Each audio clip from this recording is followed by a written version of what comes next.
What's going on? This is Dylan with Dylan Talks Tone. Today we are going to work on my new Epiphone 335 and we're going to actually make it playable. We did a video last week, we'll leave a link to it up here, where we talk about the difference between quality issues and setup issues.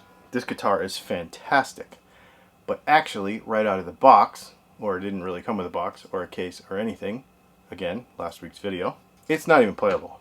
So we're going to fix it and make it awesome.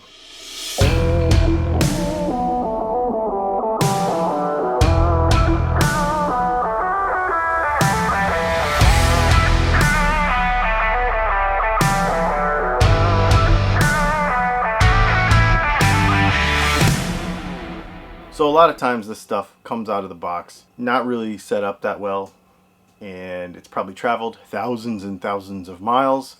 Well, this one has for sure, due to weather and all that kind of stuff. And when you think about the fact that a lot of times people in factories aren't musicians, so they may check function, make sure the pots work and switches and okay, the pickups work, but the pickup height's all wonky. They don't have an ear for tone, right? They don't know what setup is supposed to be. This neck relief is atrocious. The nut is too high. It's not intonated properly. You basically can't play this thing. And most shops, especially the big box ones where I bought this, again, last video will tell you why, don't do that kind of stuff. So it's on us as consumers, buyers, to get our guitars fixed up and get them playable. So we're going to run through that today and make this thing awesome. So the first thing we need to do is we need to check our neck relief. Now, neck relief will be the amount of bow that the neck has in it, because it's not totally flat, that allows the string room to vibrate back and forth. And this neck needs to be tightened up a bit.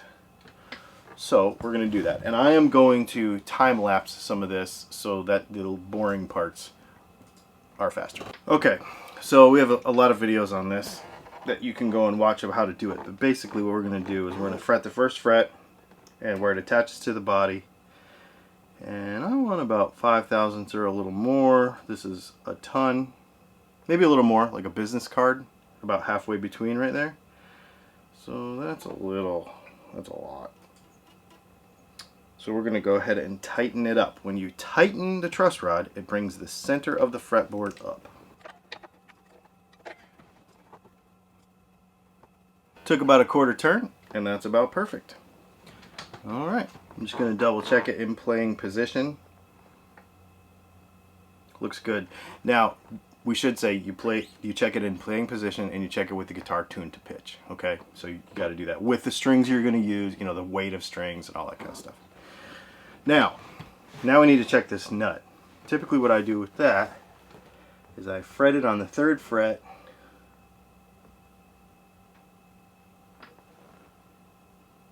and I like to just see a little bit of light underneath the 1st fret when I do it.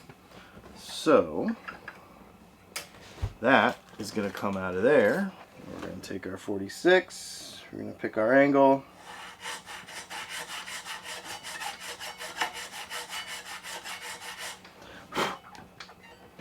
Doesn't need a whole lot.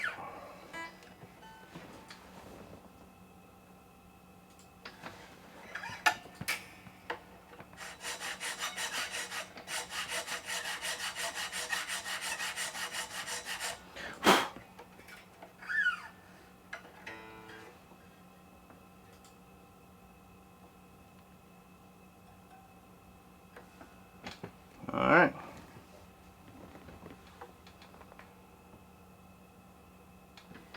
Looks good. I'll move on to the next one and we'll do all 6 the same way. Checking the height by fretting the 3rd fret and making sure it's low enough. Now, before anybody gets in the comments and says, I'm doing this wrong, you could take the nut out of the guitar and take it off the bottom. But with factory nuts, especially on less expensive guitars, what I've found is that the nut slot isn't always ideal anyway. So I like to correct it from the top. Also, if you do it properly, even if the string goes down into the nut a little bit, it's not going to bind up the string. It's just not going to. You can do it in a way that it doesn't do that. That's what I do. and it's less intrusive to the guitar than popping the nut out of there and having to glue it back in and all that kind of stuff. It's a brand new guitar. I don't want to mess with all that, and we're only just taking a little bit to make this little adjustment. It's not like we're completely reworking everything. So I'm going to go ahead and finish that now.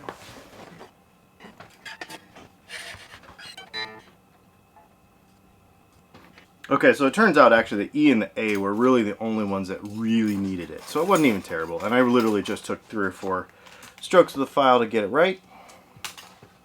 So that's going to be pretty good. That's actually one of the main issues with the tunability of this guitar. So now that that's done, I like to put my tools up in between each thing. Let's go ahead and check our string height. Now the way we're going to check our string height is I'm going to actually measure with a ruler the string height on the low E and on the high E, and I'm going to get my bridge to the right height with these the thumb screws over here. Once I do that, we'll go on to the next step if it's necessary. I'll show you.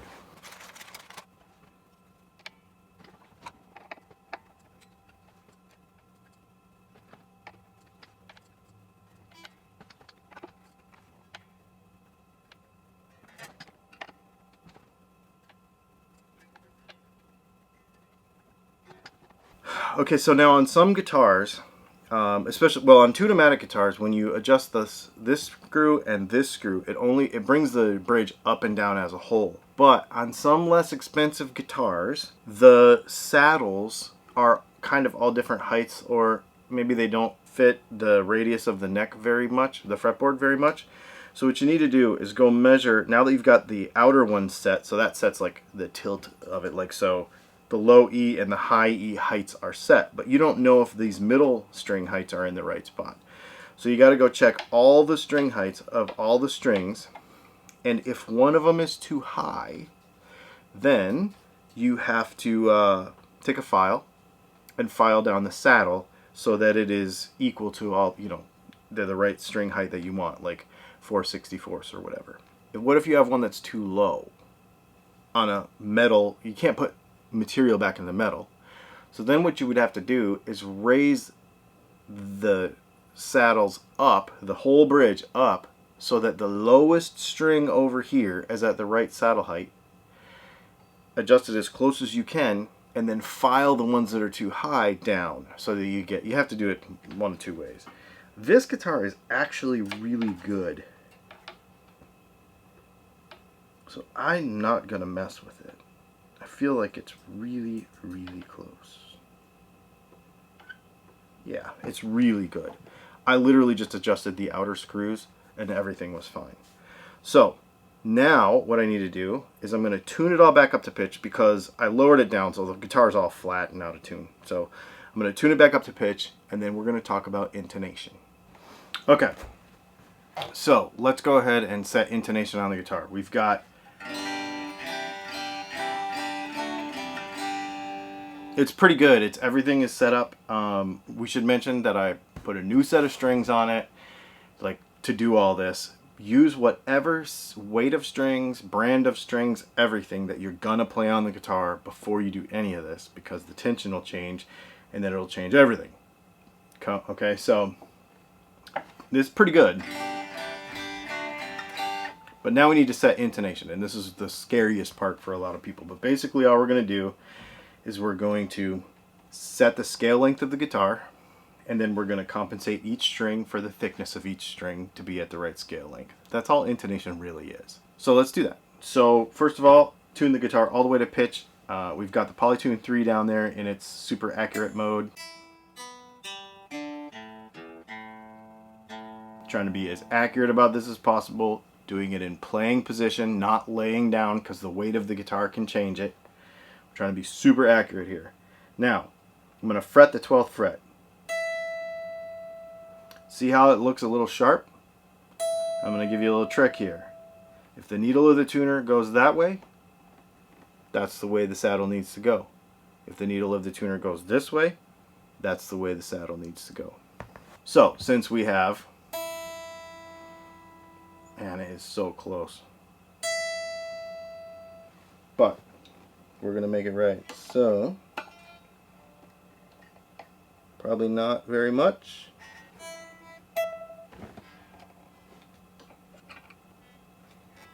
You're going to need to retune the string every time you do this. Perfect. We'll move on to the next string. Ooh, that's way out.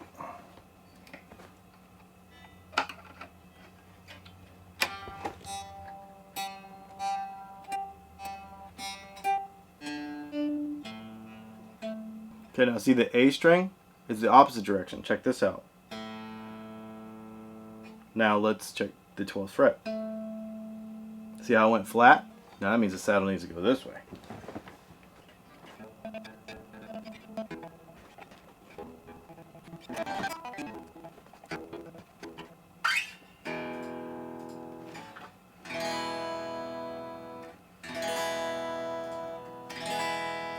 Ah, that's way better.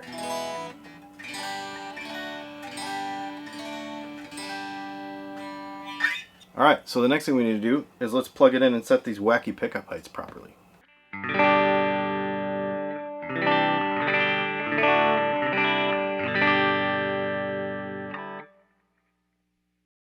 So as far as pickup heights go, there's really no science to it. I mean, there is, but I'll show you how I do it. I take the last fret and I just basically push it all the way down, and then I raise the neck pickup up to about 150 thousandths, which I think for you metric folks is somewhere around 3 millimeters, something like that. And I do it on the bottom and on the top.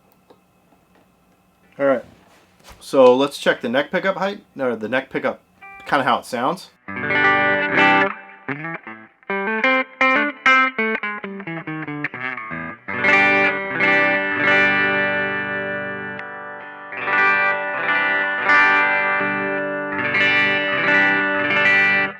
Obviously, the bridge pickup needs to come up.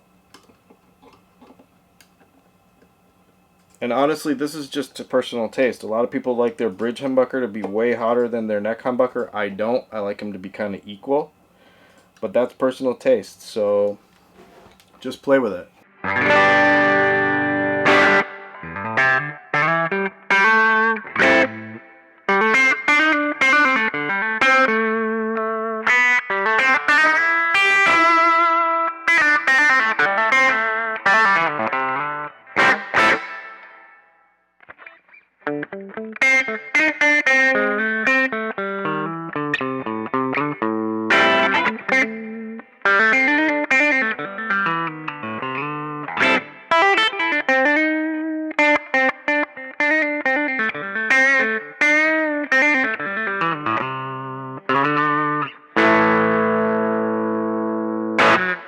This thing is good. It's good now. It's a great guitar. It stays mostly in tune. These strings are a little... It's pretty good. I will say that the tuners could use a little bit better tuning ratio. I'm not going to replace them, but if you were going to keep one of these long term, I would say upgrade them to like a 19:1 Clusen. They look the same, but the tuning ratio is a little, especially for the G and the D string, seem just a little weird. So that's the only little criticism that I have. And of course the pickups sound okay in the middle position. I do not like the neck pickup, and I do not like the bridge pickup. So that will obviously be our next video, because we're going to go ahead and put new pickups in it. We're going to put new wiring in it. I'm going to take these out. I'm going to show you what's in here, because it's not as nice as a lot of people say it is, even though it's nicer than it used to be. So we're going to go ahead and show you that stuff. But overall, it's a really good guitar, and it's a really great platform to play with, especially for, I think it was $5.99 at the time of making this video. I'll leave a link to it in the description if you can find one, if they're in stock. If you have any questions about guitar setup, anything, let me know. Put that in the comments, and we will see you in the next video. Make sure you check out our live video on Thursday. Please like and subscribe and all that kind of stuff, and hit the little bell, because this is a whole series. There's a few videos on this guitar, and then of course we're going to do it again with a different guitar, probably. because I like doing this. This is fun. Thanks for hanging out, and we'll see you soon.